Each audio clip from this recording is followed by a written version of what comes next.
Coming up on this episode of Nintendo Cartridge Society, like Whoopi Goldberg in Sister Act 2, we're back in the habit. Here's your first new NCS of 2018. It's dangerous to go alone, so the Nintendo Cartridge Society goes with you.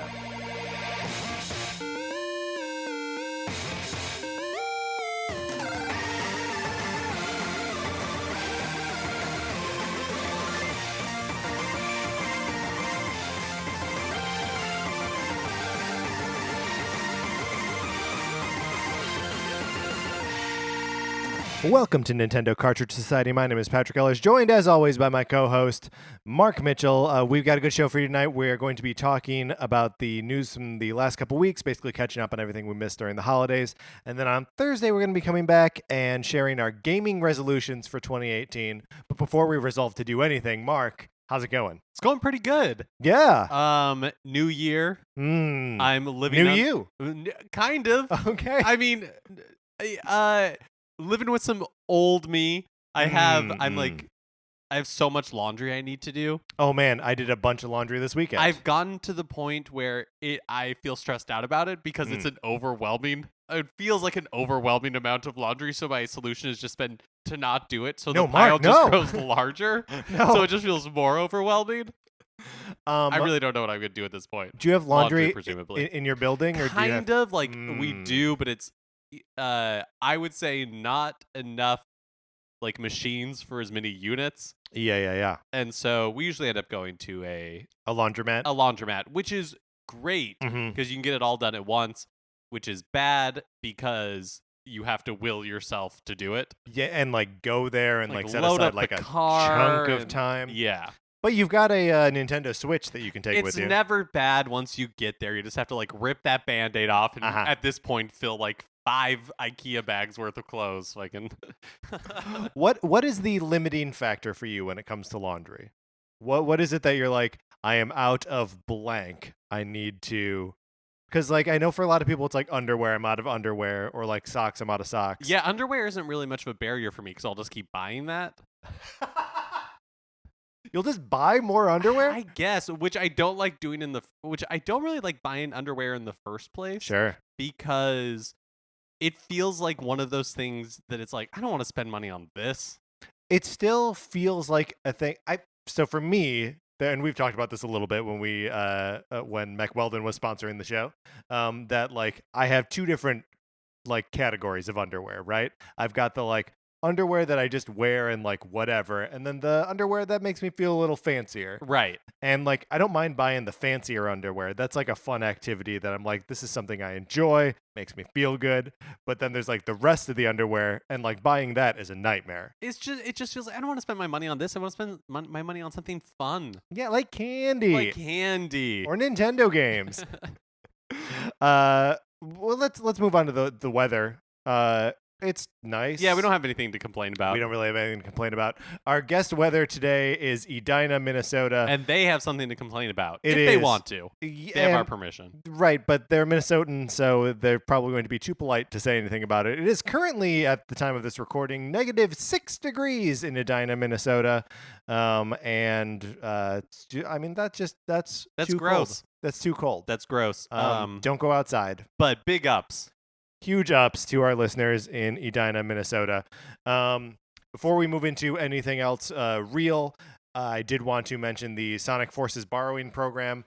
You can still borrow my copy of Sonic Forces. All you have to do is send your physical mailing address to Nintendo Cartridge Society at gmail.com, and I will send my copy of Sonic Forces to you. You get to play it for a little bit, drop it in an envelope, comes right back to me. Costs you nothing. Yeah, the nice thing about it is that it is 0 risk. Yeah. So even if you just want to fiddle around with it for like 20 minutes before you decide, yep, this is a terrible game, you might as well do it. Also, you should know that I've resolved myself to the idea that someone will rip me off eventually. So, like, if you're that person, like, I'm prepared for it already. Patrick, it's 2018. Nobody's going to do that. New year, new you, That Mark. was something for 2017.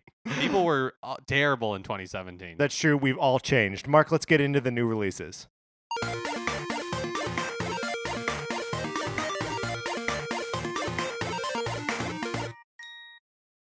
It's a new year, so I'm off to a great start. We're not doing new releases just yet. Let's talk about what we've been playing this week.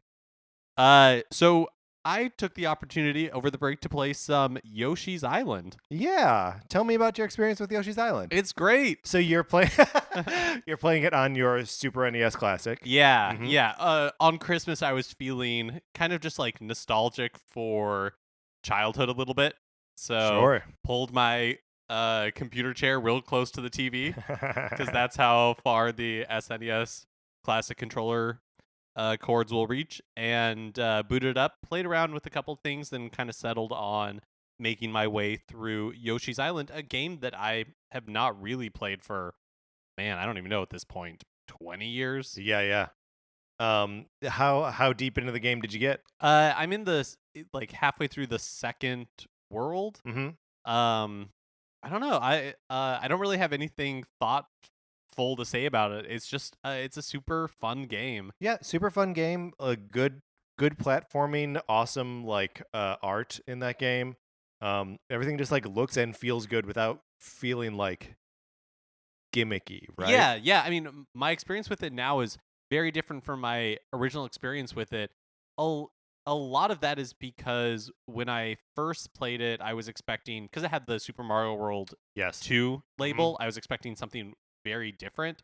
And then I had played the GBA version, Yeah. and liked it, but this is really like the first time that I guess I'm playing the real thing. Yeah. And I mean, it's a great game. There's a reason people love it. Yeah, I think there's also something to like going into that game with the expectation of what a Yoshi game is, because it's more like action based than most other Yoshi games, but Oh, less action based than like a Mario game. and way slower than a Mario game. Yeah. Like it's more about like exploration Mhm. and making your way through things, kind of at a more leisurely pace. Yeah, but unlike and there's no timer on stuff. Um, but I feel like of the Yoshi games, it is the least like itself. Like it still has a lot of regular Mario DNA, kind of built into it. That's a good game. I've also just been playing Super Mario Odyssey, which Mm. is a game that, we liked. I Hmm. enjoyed, played a lot of, got to the end and pretty much put it down and didn't feel compelled to go back to it. And again, over Christmas was kind of picking it up again for the first time. And man, I'm liking that game so much more now than I did, not initially, because I liked it initially, but I'm enjoying myself a lot. Yeah. And I think some of it is just like there's no pressure of trying to get through it. I'm just like fiddling around and, Mhm. doing a few moons here, doing a few moons there, going through a painting, accidentally ending up somewhere I didn't intend to be, and then Right.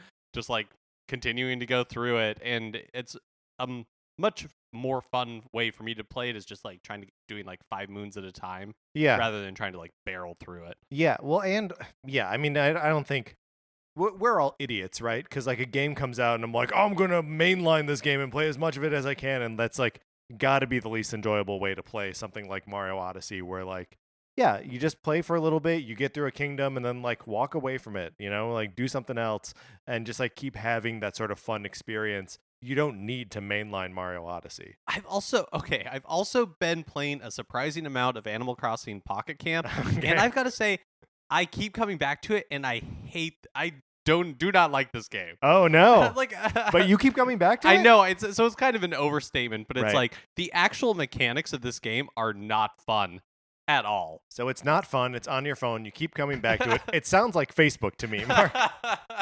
Seems like you just got a new Facebook on your phone. How about you? So I finished up the Champions Ballad, Breath of the Wild. Really like the way that ended. The cutscene at the end with, the cutscene at the end. I was about to describe it. It would be a dumb place for me to insert a spoiler. But yeah, it's fun. It's cute. It's fun and it's cute, and like everything about it, like wrapping it up, I felt even better about it than where we were in our review discussion episode. I picked up both Blossom Tales, The Sleeping King, and Tiny Metal this week. So Blossom Tales is like a 2D top-down Zelda clone. Yeah, I've seen it compared to Link to the Past. Yeah, it's got a lot of Link to the Past in yeah, it. what's your experience with it? I've heard that it's like a fine version of a version of a Link to the Past type game. Like nothing amazing, but it'll scratch that itch. Yeah, so it like the elevator pitch kind of sells it short. In that it is totally a top-down like Zelda-like game. But the framing device is that this is a grandfather telling a story to his granddaughter and grandson, and so like he starts a story by being like, "Let me tell you about the one about the elf boy who lived in the land of and then like the little girl cuts him off and is like, "We've heard that one a million times before." So there's this sort of like meta, like storytelling structure to the thing where like you'll walk into a camp and it'll be like, and then Lily, your hero's name is Lily, was beset by a pirate queen. And then the little boy like interjects and is like, "I want it to be a ninja or whatever." And then the little girl's like, "No, pirate queen." And they bicker a little bit, and then you choose. Oh, that seems fun. Yeah, so like there's just a lot of like neat little things with like the narration and with like the give and take, and it's all minor stuff, but like it makes it feel like it has its own identity that's not just Zelda clone, while also being a pretty competent Zelda clone. It's a little bit more action focused than Zelda game top down Zelda games tend to be. So like I'll walk into a room and there will just be a ton of enemies, and they'll all respawn when you leave and come back in. So some of the fighting is more laborious than I want it to be. But it's a fun, cute game. How I'm much enjoying is it? 10, 15? $10, yeah. 10. $10. And yeah, so I mean, totally worth the pickup. The music isn't great. I've been playing with the music turned down and like listening to podcasts or whatever. But it's short loops, and not super like they're just like really repetitive and like annoying in an 8-bit way, and not like I'm actually pretty disappointed in the music. And then Tiny Metal, which I got excited when the reviews for Tiny Metal were coming in, and everyone was saying it's too easy of a tactics Oh game. yeah, I saw you tweeting that. And yeah, to me that sounds like the dream. Yeah, a tactics game that's too easy. Let me in. But it's a really obtuse, really Japanese game. So like there's a story in there, and you are Commander Nathan of the Kingdom of Artemisia, and all of the characters are like impossibly motivated by weird things, and like the dialogue all plays out on the screen sometimes too quick for me to read it, as the characters are speaking in Japanese over it. So I don't know, and all of the presentation around the combat is not great. I'm having a tough time following it and or caring about it. And then yeah, the kind of mix of like the strategy stuff is halfway between like Fire Emblem and like Warcraft, because like you're making new units and stuff. So I don't like it's fine. I'm not really blown away by it. I don't think I'm gonna revisit it. And it's $25, which is kind of a lot, especially when I downloaded Blossom Tales at the same time, and that's like a third of the price. I feel like with Tiny Metal, which is like Advance Wars, Advance Wars, it's like an indie game version of Advance Wars. You have a lot of these kind of Zelda 2D Zelda clone type games, not just Blossom Tales, but like Oceanhorn. Yeah. And some of them are really good. It's not a knock on them, but like Brawl Out is another example of these games that are trying to like I guess like ape or like be a new version of these Nintendo classics. Yeah. And that's such a hard comparison to make. And so it's difficult for me sometimes to enjoy these games fully, because you're always comparing it to like a masterclass in game development. Yeah, absolutely. And even when they're good, a lot of times it's just not the same. And so it's difficult for me sometimes to play them. It's like eating the store brand of Fruit Loops versus Fruit Loops. It's like it's close, but I really wanted Fruit Loops. I'd kind of just rather pay the $3 more and get the real deal. Yeah, and I mean, and I think Tiny Metal doesn't offer anything new on that formula where a Blossom Tales does. At least presentationally has like something interesting or like a new way to show you its story. And Tiny Metal is just a kind of a bummer on top of being an okay Advance Wars. And then I also played the new levels in Snipper Clips, Cut It Out Together, that came out maybe a month ago now. Sarah and I were, before we went out on New Year's Eve, we played through those levels together, and we were yelling and laughing and swearing at each other. It was a great time. Man, Snipper Clips is such a good game, and like more Snipper Clips. I'm never gonna say no to that. All right, Mark, that's what came out that's that's what we've been playing this week. Let's talk about new releases.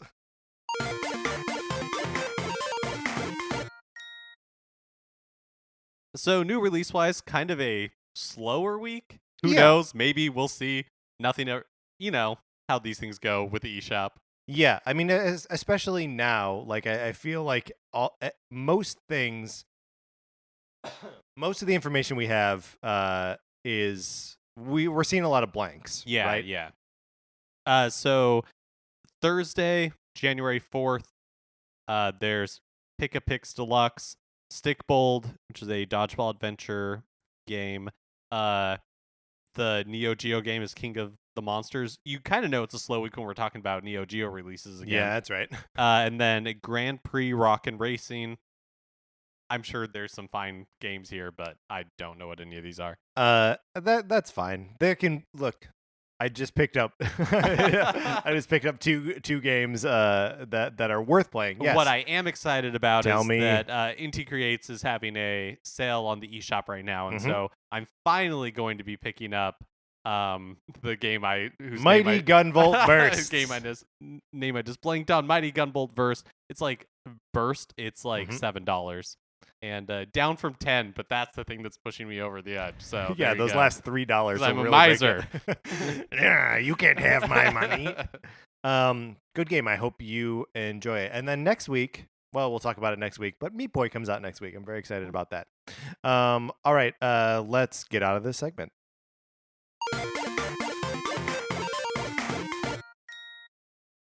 Now it's time for a regular feature on our show. It's time for 433. In 1952, American composer John Cage wrote a piece called 433, wherein a performer or a group of performers didn't play their instruments for 4 minutes and 33 seconds.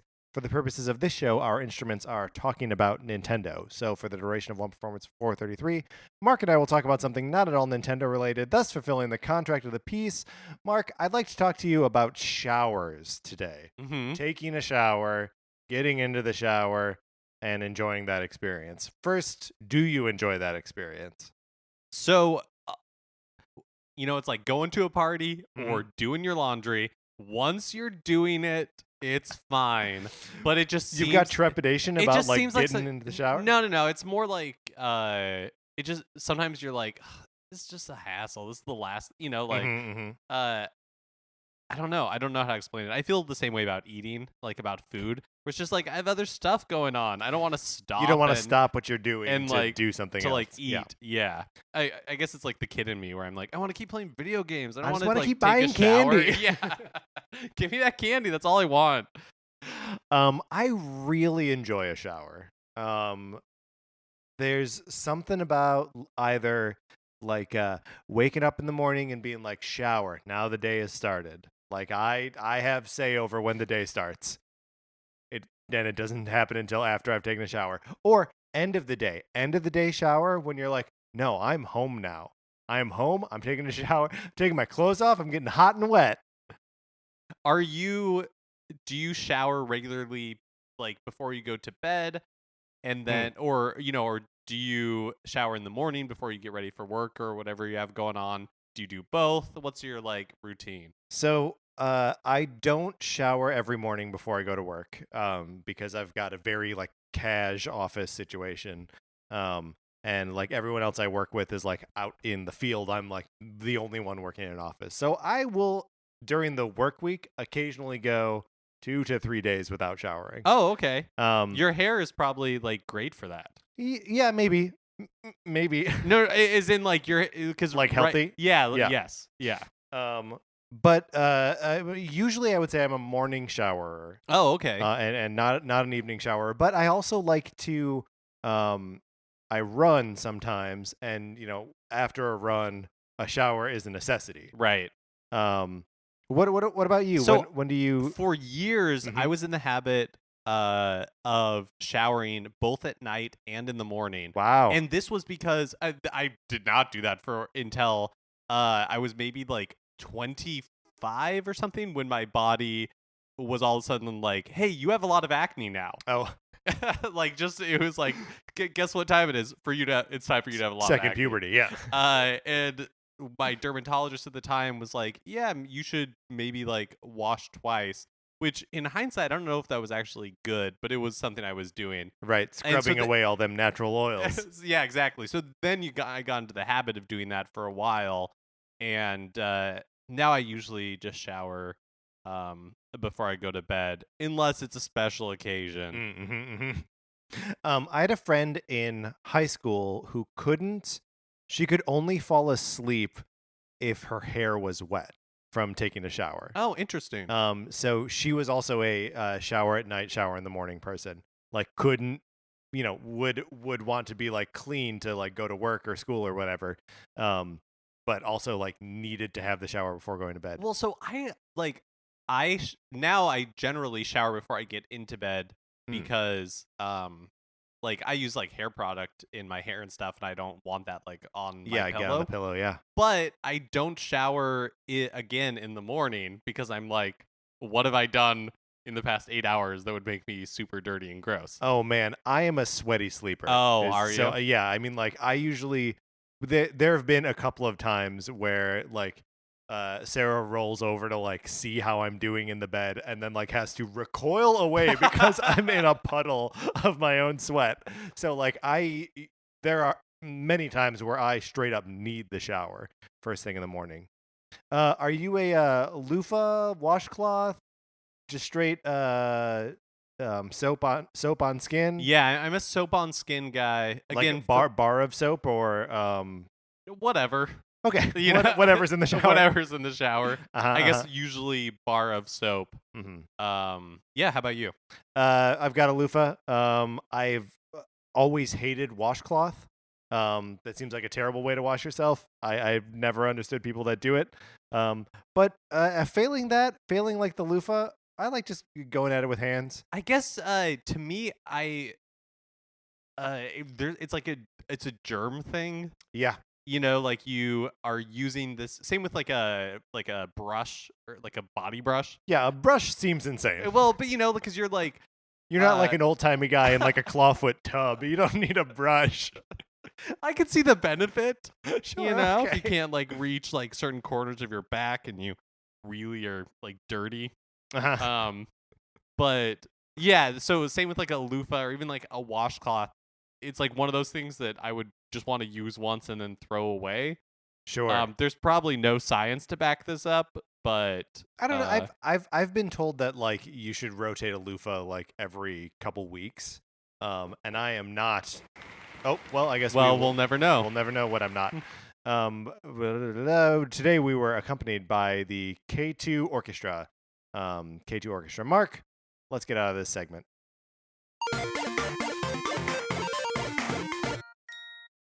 And into the news. So it's been a quiet couple of weeks, with the holidays and everything. So we're kind of catching up on the little bits that we've missed the past couple of weeks. Gotta play catch up. So ARMS version 5.0 yes, was released, including a new character, Dr. Coyle. Was this the one that we talked about previously where like he was a boss or had been teased, or was that somebody else? Are they just releasing characters left and right at this point? I mean, the boss character. So there was like the Dark Springman. That was a sort of boss character who was.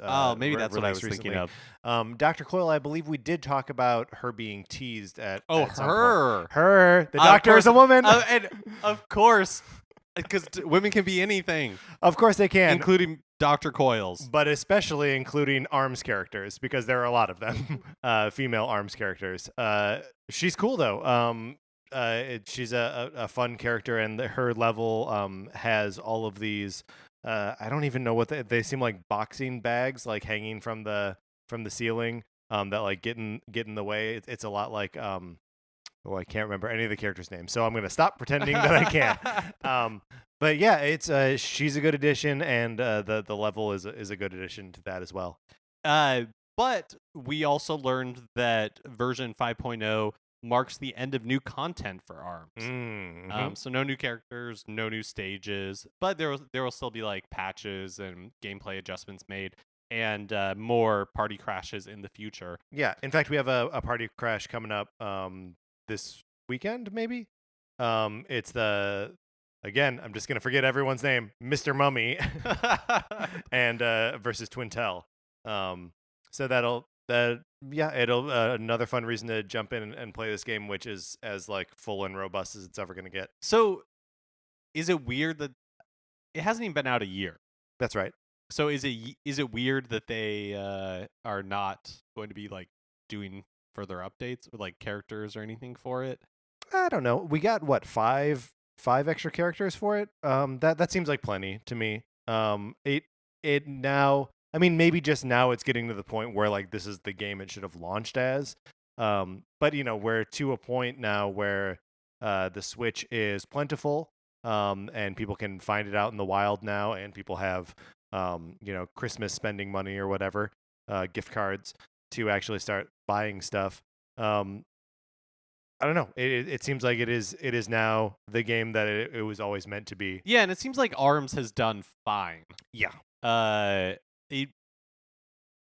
don't know. It's obviously it's always hard to gauge like overall enthusiasm for a product because you only know the people that you know. Yeah.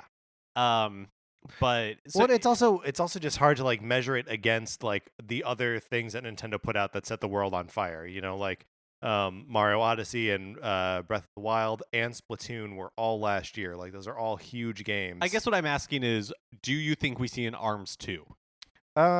Maybe, but not. I was about to say not on the Switch. But who knows how long we'll have Switch in our life. So. But like, do you think in the next 2 years, next 3 years, there will be another ARMS? Do you think it's like a once a generation thing? But do you think that it has done well enough and has engendered enough goodwill to warrant a sequel? Yeah, I think so. I mean, I think it is. Yeah, I definitely think so, and I'm certain that we will see ARMS content in the next Mario Kart, in the next Smash. We'll see. We will see ARMS again. I mean, we know that it has sold over 1 million copies, and so you can do way worse than that. Absolutely. So every like 3 or 4 years, if Nintendo releases another ARMS and it sells a decent 1 million copies, yeah, it's like a Kirby game at that point. I mean, also if they decide to make this a Nintendo Select or whatever and sell it for like $40. I think that would be killer for ARMS. That's true. We're not even a full year into the Switch's life, and it's already sold respectably. Yeah. So it has a long life ahead of it. So not R.I.P. ARMS. Not R.I.P. ARMS. No. So there's been a lot of rumblings of a January Nintendo Direct. There's been one historically. We're kind of all on pins and needles, waiting for that date to drop. And as we were saying, all blanks at this point, right? Yeah. And Amazon kind of tickling our interest recently posted and then quickly removed temporary listings for about 18 new Nintendo Switch games. All the product pages included the copy. Quote, just announced at the Nintendo Switch event, box art coming soon, with prices ranging from $60 to $100. Seems like the $100 one is probably not a collector's edition, like a one that includes a season pass or something like that. Yeah. Or a collector's edition, like it could be a. That's right. Why sell myself short? Yeah, you were right. I'm a genius. Mark's a genius. 18 new games, retail games, priced at $60 and above. That's a lot. That is a lot. If a Nintendo Direct happens the next couple of weeks, I don't expect them to announce 18 new retail games. You think that's too many? I think it is more than will be announced, yes. And there are already place cards for Yoshi and Kirby and like Wolfenstein, right? Like all of these are already sort of right, slotted anything that's in. been like announced. Yeah. Right. But hey, maybe they drop 18 new But maybe they 18 will. new games. Who knows? The future is unknowable. Speaking of which, there's a date being floated online right now for this January Direct as Thursday, January 11th. So that's a week from Thursday. So coming up pretty soon. Yeah, Super Meat Boy Day. The 11th is? Yeah, I believe so. Okay. So maybe we'll have more to talk about soon. I mean, hopefully, presumably. We will always have more to talk about. Yeah, I could go on about laundry forever. A few more fun quotes from Hanimaru Fujibayashi and how do you say his first name? AG Aonuma, who of course you will know is the director and producer of Zelda Breath of the Wild and other Zelda games. From their recent IGN interview, Fujibayashi regards shrine skips and speedruns positively. He says, quote, "That's totally all according to plan. A big theme of this game was that there should be multiple answers, multiple methods, multiple ways of doing anything. All the dungeons, we want to make it so that the players would be able to solve problems in any way they wanted to without us even being able to know what they would do to solve it. It had to be an environment where they could do things we couldn't predict if it would work." That's pretty cool. I always wonder when you see like speedrunners or whatever they do to like break a game or like cheat their way around an obstacle. If programmers like, oh, man, we missed one. And it's a nice little like reassurance that they're like, yeah, I mean, however you want to do it, go for it. And then Aonuma added, quote, I can't speak to what other companies will do in their own games, but I think for me, especially just in terms of the Zelda series, the incredible freedom that this game offers you and how well that's been received, to me it means that freedom, that level of freedom, is something that needs to be maintained in Zelda games going forward. My eyes have been open to how important that is. Well, that's pretty telling, right? His eyes have been opened to how important that is. That's neat, and especially like considering the sort of like history of the Zelda games right up to Breath of the Wild. Like they'd been getting so like linear and like kind of handholdy, and I don't know, the idea that they're like doubling down on freedom in those games is really cool to me. I also wonder what implications, if any, it would have for like a Link to the Past style, or I guess more correctly, like a Link Between Worlds. Sure. Yeah, top more down. like top down kind of throwback title that I, fingers crossed, hope is coming to the Switch. In a piece in the New York Times, Shigeru Miyamoto spoke about the new shape of Nintendo's leadership. He said, "More and more, I am trying to let the younger generation fully take the reins. I always look for designers who aren't super passionate game fans. I make it a point to ensure that they're not just a gamer, but that they have a lot of different interests and skill sets." Okay, so what can we take from that? I mean, I also think that's pretty cool.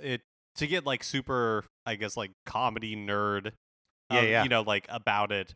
But when we were coming up through improv, like you and I took improv classes together, and it's where we met. And we would have teachers that would tell us, like kind of the best thing you can do for your improv is to stop doing improv and to go do other stuff and experience life, and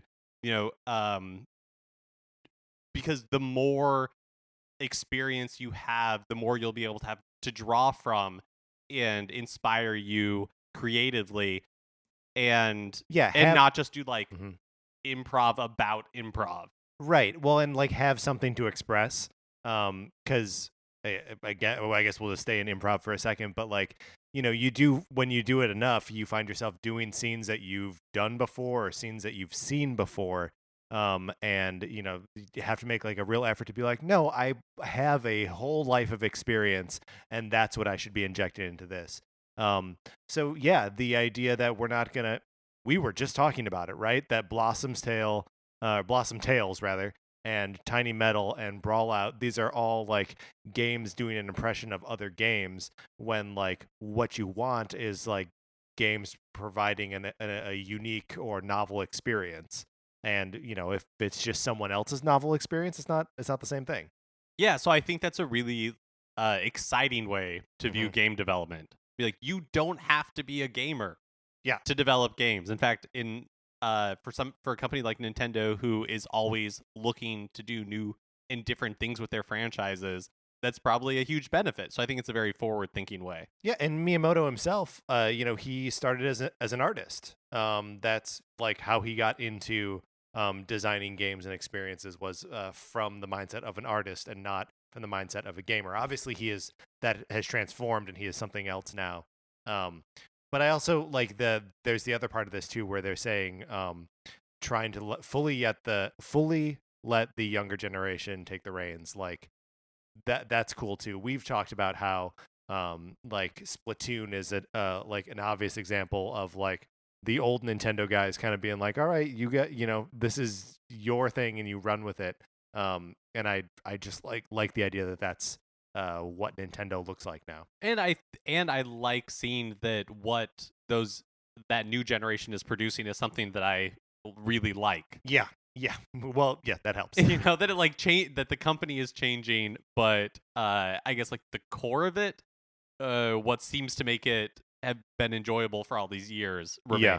Well, and you would have to think that it continues to attract like the highest level of talent. Right, or like-minded talent. Yeah, absolutely. In an interview with Game Informer, Suda51, the I guess like director, producer, yeah, I don't know. Of games like Killer 7, The Silver Case, lots of just bonkers. No More Heroes. More Heroes, yeah, of course. Commented on Nintendo's commitment to independent games. He said, quote, "In my entire career as a video game creator, I've never had that chance before. I've never had a platformer company really show that they care about my games or my series this much and really offer this much support for it. I really appreciate that, and it's one of the reasons I'm really glad to be working with Nintendo. They show that they do care. That sort of care is something that I'm able to receive from Nintendo that I don't really think I'd get from anywhere else." That's a little surprising, right? We knew that Nintendo had like this Nindies program, and that like they've been working with independent developers to like bring games to the system, but like Suda51 makes it sound like they are. I guess maybe he's just saying what we already know. But especially from someone who is as no bullshit as Suda51, that like I don't know, that's cool and reassuring to me. Yeah, I mean, I guess I don't know what to compare it to necessarily. Yeah. Right? Like, I don't know if anybody Nintendo is working with closely gets that amount of, I guess, care and attention. And now it's just being that, like, ray of light is being shown on Suda51 in a way it wasn't previously. Mm-hmm. But in general, it does seem like Nintendo has become much more proactive in their approach to independent creators and actually like reaching out to them and getting them on board with the Switch rather than previously like in earlier eras, right? Where it's like the hardware is here, right? And go like, for it. yeah, and we're not going to really do anything to make it especially easy for you to work with us. But if you can figure out what the hurdles are and jump through them, right. then we'll like pay attention. I wonder if that is a similar function of the like younger generation kind of rising through the ranks and just like recognizing that there are all these different avenues for cool games and talent and stuff like that. Yeah, and just maybe more, I guess, yeah, just like a younger, more potentially modern view. Yeah, absolutely. Of the gaming environment. 64 gigabyte Nintendo Switch game carts have evidently been delayed until 2019. So currently, the maximum capacity for the game carts is 32 gigabytes, and even then, only one or two games has used it. Like Monster Hunter Stories 1 and 2, the collection that's I think Japan exclusive at this point. Yeah, is the one I can think off the top of my head. I don't know if there's been a second one. Part of they're super rare. I think some of that is they're very expensive. right. And so the margins are smaller. Yeah, and if you are, it's already more expensive to publish a Nintendo Switch game than a PS4 or Xbox One game because those are on discs, which are super cheap to make, especially comparatively. So what we've been seeing, so I don't even know if this will have much of an effect because right now what we're seeing is companies publishing game carts that are 16 gigabyte and then having the user download the rest of the game. Right. We've seen that with all of 2K's sports titles. We saw it with LA Noire. Mm-hmm. We saw it with Doom. Yeah. Doom's was nice though. I love the way Doom did it. That the single player experience is all on the cart. Yeah. You could download the multiplayer, which you have to be able to do. You have to have access to the internet in order to play the multiplayer. So it makes perfect sense to me. So what I would like to see is hopefully, in the next year, the cost of a 32 gigabyte cart comes down, and so more publishers are able to put the entire package onto the game cart itself. For me personally, I buy all of my games. I've been buying all my Switch games digitally, so it doesn't affect me, but I know people who prefer the physical game cart. It kind of sucks when you have to also download like 20 gigs. Yeah, I mean, I think we're kind of just to a point with the Switch where, and maybe I'm only saying this because I've purchased too many games on this thing, but where you just need to have a sizable memory card inside that thing as it is. Yeah, it doesn't seem possible to not get an SD card for the Switch. Get an SD card. It'll be okay. A few months ago, we talked about the Satoru Iwata tribute that was found by hackers, I guess. I don't know. Sure. Let's call them hackers. In the Nintendo Switch. The tribute allowed for users to access the 1984 NES game Golf by doing Iwata's signature direct gesture on the anniversary of his passing, which was July 11th. That software seems to have been patched out in the latest system update. All right. It's weird because it's like, why was that in there in the first place? No one got to experience it really, and then and now it's gone. Well, I don't know. I mean, I think if you were somebody who was working on the firmware and you didn't really intend for it to be found, sure, and you were just including it as a tribute. But also, who knows? Maybe it's like still in there. Yeah, that's true. Like, maybe we just don't know what it is anymore. Maybe we just don't know what it is anymore. Or there will be a system update on July 10th of 2018. Right, that puts it back in. And then takes it away. Like, who knows? Right.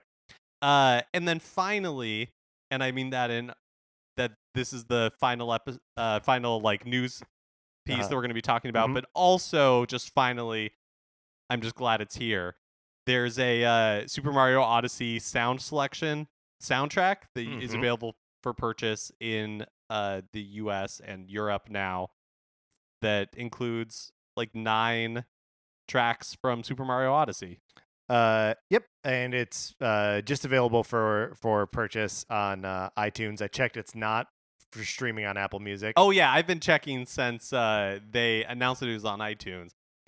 Get it on Apple Music. Get it on Nintendo. Apple Music. Come on, you want those like 2 cents, or like fractions of a cent that you I was get? Gonna say for 2 cents is pretty high. But look, I will stream it a bunch of times until you have 2 cents per track. Right? Yeah, millions of times you can get that 2 cents per track. Right. I'm not gonna spend the $8. I don't think when I can just go into the game and play all of the tracks. Right, or YouTube, or right. Yes. I mean, I guess some support artists. We should all purchase this. We should all support artists. However, I spend enough money on Nintendo. Mark, let's get out of the news.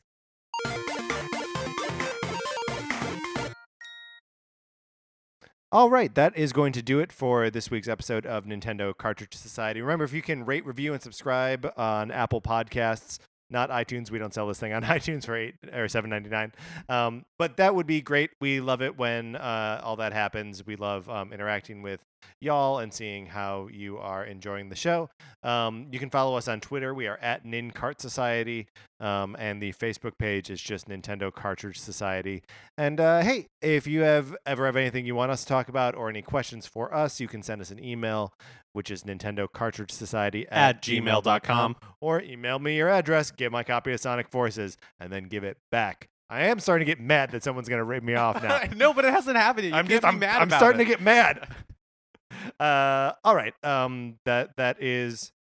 That's everything. Come back on Thursday. We're going to be talking our gaming resolutions for 2018. If you like Mark and Mine's opinions, we write about comic books on retconpunch.com. Olivia Duncan made our logo. Our theme music is provided by 8-Bit Betty. You can find more of his music on 8bitbetty.com or by listening right now. For my co-host, Mark Mitchell, this is Patrick Ellers saying thanks for listening.